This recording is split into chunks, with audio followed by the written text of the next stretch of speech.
واش المرابط يقدر يرجع للرسميه ولا لا؟ هذا هو السؤال، هذا هو السؤالين اللي كلشي تينتظرهم تنظن. تفضل جاوبنا على السؤالات.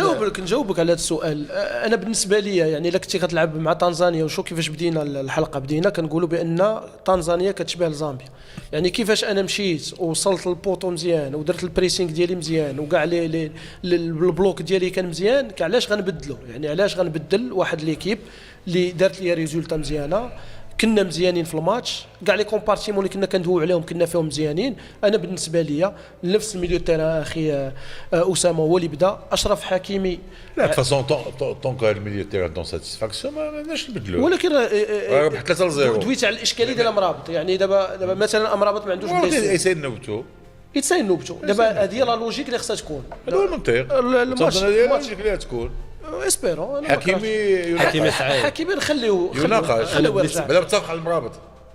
انا متفق على المرابط. حكيمي انا بالنسبه لي مازال ما واجد. انا ديك النهار كنت في التيران وبان لي مازال كيرجع وما بغي. انا الصراحه هو ما يتشتي. انا بالنسبه لي مازال ما واجد. انا ديك النهار كنت في التيران وبان لي مازال كيرجع وما بغي. انا الصراحه هو ما يتشطرش، يدخل للالتحامات الصحيحه. ما غيتشطرش خصنا حكيمي في كارت فينال اكثر من 100 فينال. واخا خصنا حكيمي في لا كومبيتيسيون كلها. ولكن خصك تبدا تعطي دون جو.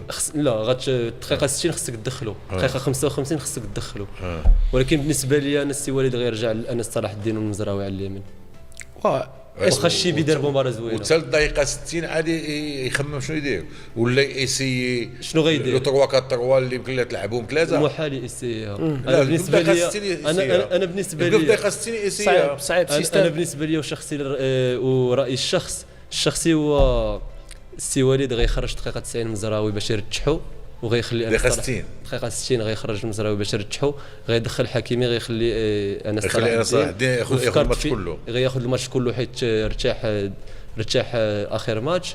وفي كارت فينال غيدخل حكيمي ان شاء الله على اليمين ومزراوي على اليسار. وانا متفق